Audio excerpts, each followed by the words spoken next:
A explosão no centro de Madrid, em dia 20, deixou ao menos 4 mortos e 11 feridos, um deles em estado grave, de acordo com o serviço de emergência da capital espanhola. Um porta-voz do governo confirmou que uma das vítimas não era moradora do prédio e passava pela rua no momento da explosão. Equipes trabalham para socorrer eventuais feridos e presos em escombros. O incidente, que destruiu parcialmente o edifício que fica em cima de uma igreja na rua Toledo, pode ter sido causado por um vazamento de gás. Um padre que morava em um dos apartamentos atingidos está entre as vítimas. Em entrevista coletiva ao prefeito de Madrid, José Luís Martínez Almeida prestou condolências e chamou os corpos de segurança e emergência de o grande orgulho da cidade. Uma residência de idosos próxima ao local foi evacuada. Parte da parede do prédio caiu sobre o pátio de uma escola que fica ao lado. O fato das crianças não terem sido atingidas foi a nevasca Filomena, a mais forte na Espanha em décadas, tem impedido que a recreação pudesse ocorrer ao ar livre. A explosão ocorreu por volta das 3 horas da tarde, 11 horas no horário de Brasília, na rua Toledo. O local fica próximo ao monumento Arco de Toledo, um dos principais pontos turísticos da capital espanhola. A região abriga diversos bares e restaurantes. O ativista russo Alexei Navalny, um dos principais opositores do governo autoritário de Vladimir Putin, foi detido logo após desembarcar em Moscou neste domingo, dia 17. Ele retornava a seu país natal pela primeira vez desde que foi envenenado na Sibéria em agosto de 2020. Em comunicado, o Serviço Penitenciário Federal da Rússia afirmou que Navalny foi detido por múltiplas violações de uma sentença de liberdade condicional de 7 anos atrás, e que ele será mantido sob custódia até uma decisão judicial sobre o caso. No ano de 2014, o ferrenho crítico do Kremlin foi condenado por fraude num processo considerado politicamente motivado e declarado ilícito pelo Tribunal Europeu de Direitos Humanos.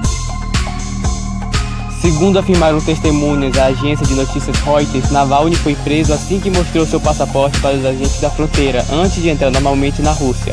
Sua esposa Yulia, sua porta-voz e seu advogado foram autorizados a ingressar no país.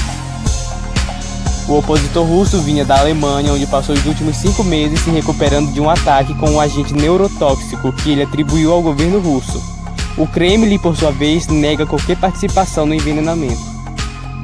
Apesar de ter sido advertido pelas autoridades russas de que seria detido ao desembarcar, Navalny decidiu voltar ao seu país por conta própria, não estando sob qualquer pressão aparente para deixar o território alemão.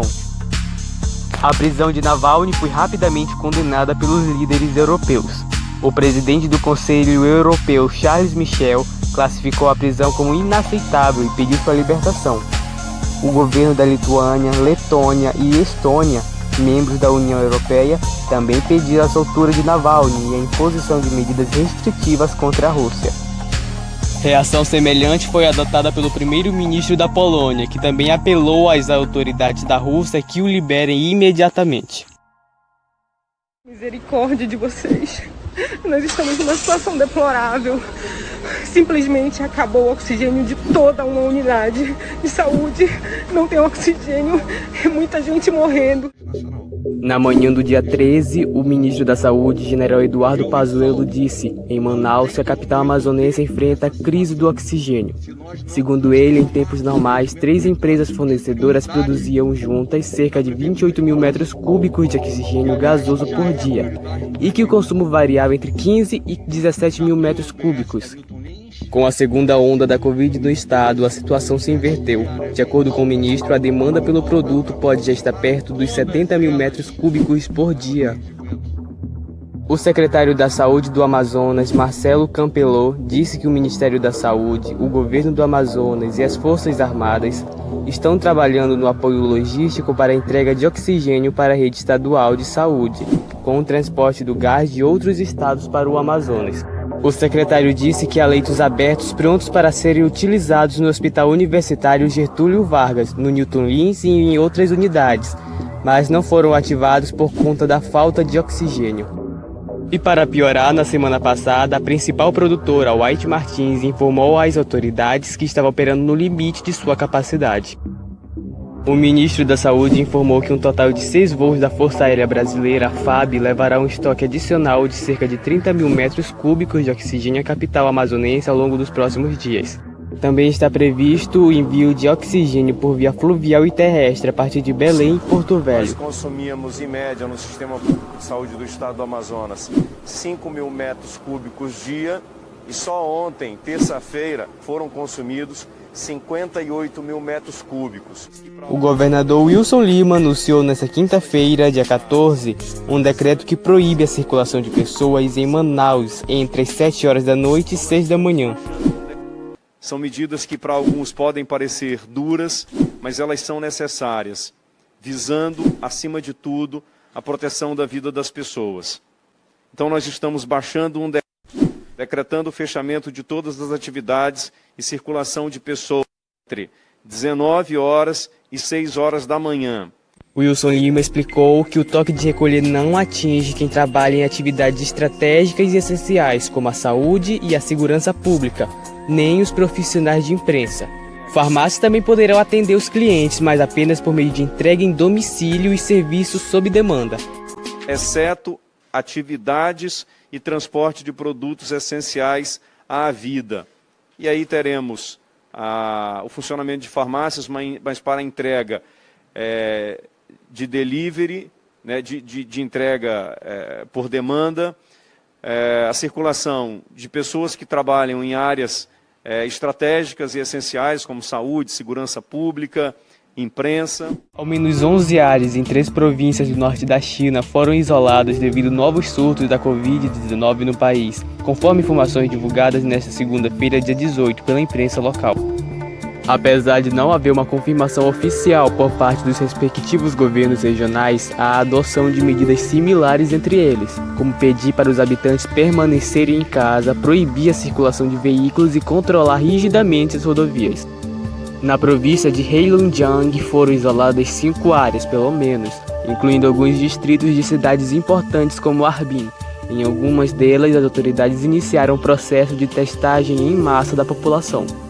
Já na província de Jilin, onde há a identificação de um supercontagiador que transmitiu o novo coronavírus para um grande número de pessoas, foram paralisadas as atividades nas cidades Kongzulin e Tonghua, e também estão testando os moradores.